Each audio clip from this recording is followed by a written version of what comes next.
Place à l'invité culture. Ce matin, Damien, vous recevez Mélanie Laurent. Oui, Maud, une invitée que j'imagine fébrile et impatiente. J'ai compté, Mélanie, J-5. Bonjour. Bonjour, J-5. On est d'accord, hein, ça sort le 1er novembre sur Netflix. C'est votre nouveau film intitulé Voleuse. Fébrile, impatiente, je disais.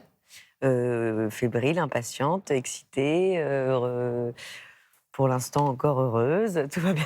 Alors, c'est un film que j'ai adoré. À Télématin, on dit vraiment ce qu'on pense à nos téléspectateurs. J'ai adoré, c'est formidable. On vous avait reçu pour votre précédent film, c'était Le Bal des Folles. C'était donc sur Prime Video. Là, on doit être sur Netflix. Voleuse, on change totalement d'ambiance, d'époque. Ça va à 100 à l'heure. Un film de filles 100% presque, 100% féminin. Oui, mais en même temps, Le Bal des Folles racontait des femmes libres qui dérangeaient la société, qu'on enfermait. Ouais. Et là, je me suis dit, qu'est-ce qui se passe pour ces femmes 100 ans plus tard? Regardez la bande-annonce. J'ai les diamants. Dis-moi où elle est avant que je me fasse choper. Putain. Quoi? Mais non, mais je te crois pas. Je déclenché l'alarme? Je crois que je suis en train de me faire quitter par texto, Carole. Attends, quitte pas, il m'appelle. Je vais te buter.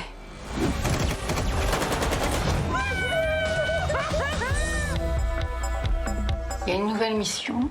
Tu voles un petit truc, tu me le rapportes. Tu choisis ton équipe comme tu veux. Vous savez comment on me surnomme? Non. Le cerveau. Je crois que c'est ironique. Pour le pilote, vous vous rendez sur le circuit du Mans et vous demandez Sam.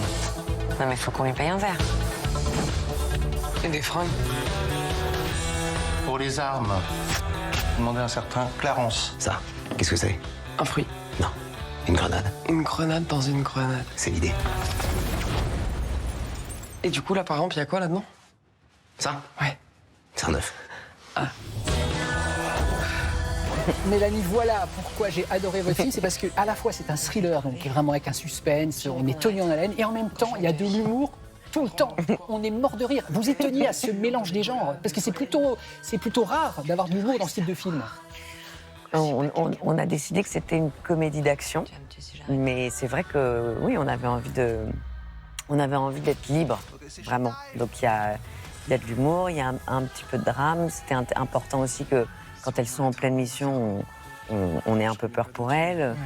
Mais je crois que ça parle surtout d'amitié et de femmes qui vivent ensemble et qui se connaissent par cœur et qui ont leur quotidien et on rentre un peu dans leur quotidien. Ce qui est peut-être la différence avec les films d'action très féminins qu'on a pu voir ces dernières années, où on reste un peu en retenue et on ne sait pas trop ce qu'elles vivent, ces filles-là, alors que nous, elles ont des problématiques quotidiens, normaux. Alors, c'est vrai que c'est pas très moral parce que moi, on les adore, ces héroïnes. En même temps, ce sont des voleuses, donc on peut pas tellement être d'accord avec ce qu'elles font. Oui, mais elles volent des œuvres d'art sublimes. Elles volent des œuvres d'art sublimes. Et il y a aussi, Mélanie, je trouve, cette thématique de à quoi ressemble une femme en 2023, avec c'est ça que toutes ces problématiques, quoi. Bah, en tout cas, est-ce qu'une femme puissante, libre, drôle, indépendante financièrement, est-ce qu'elle trouve facilement un homme? Ça, je pense que c'est une vraie question de société aujourd'hui. Ouais. Je vous montre deux affiches de films, on va dire incontournables dans le genre. Vous me dites si vous, en tant que spectatrice, vous les avez aimés, par exemple, Mission Impossible et Ocean's 11. Est-ce que ça fait partie des films qui ont nourri votre soif de cinéma, par exemple? Moi, je rate jamais un Mission Impossible et un Ocean's 11, pareil.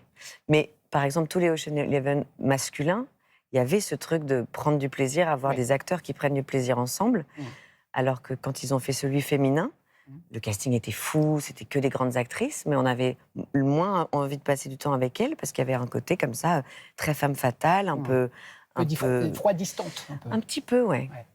Vous parliez de prendre du plaisir. Donc, Adèle Exarchopoulos, c'est formidable dans ce film, comme dans tous les films dans lesquels elle joue. De toute façon, je suis absolument fan. Mais elle s'est cassé le nez, vraiment?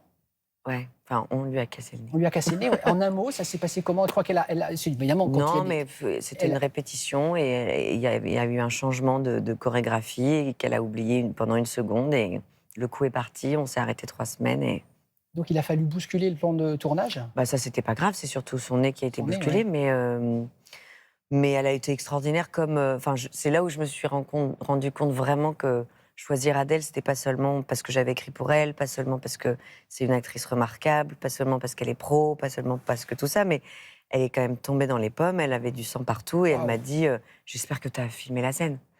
Ah oui, elle a eu le réflexe C'est d'imaginer. la première chose qu'elle a dite. Quel professionnalisme. Et Félix Moiti, lui, s'est évanoui quand il a vu qu'elle était Ah, tombée. en général, les garçons, quand on voit du sang, on s'écroule. Hein. Nous, on n'est pas très courageux.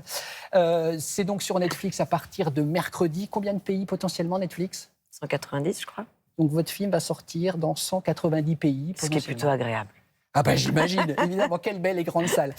Si vous êtes d'accord, on va jouer ensemble, Mélanie. Je vous montre tout simplement quelques moments clés de votre carrière. Et je vous le montre vraiment comme ça, brûle pour point, spontanément. Vous me dites le souvenir que vous en gardez. Ok. D'accord? Regardez, première photo. C'est la Il me semble que corporelle. c'est un César. Hein. Oui. C'est-à-dire le corps dit tout, genre excitation. Donc on est en heureuse. 2007, meilleur espoir féminin pour Je vais bien, ne t'en fais pas. Ouais. Non, énormément d'émotions.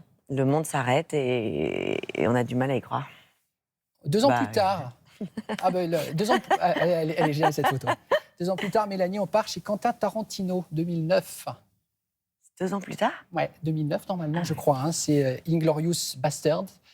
Première, on va dire quoi? On va dire premier film d'une carrière hollywoodienne quand même qui est belle, parce que vous n'êtes quand même pas nombreuses, les actrices françaises, à tourner à Hollywood. Non, et puis lui surtout, enfin, je veux dire, l'entrée dans cette carrière internationale avec un génie absolu, pareil. Oui, j'ai eu plein de moments de ma vie où j'ai eu du mal à y croire et du mal à réaliser tout ce qui m'arrivait.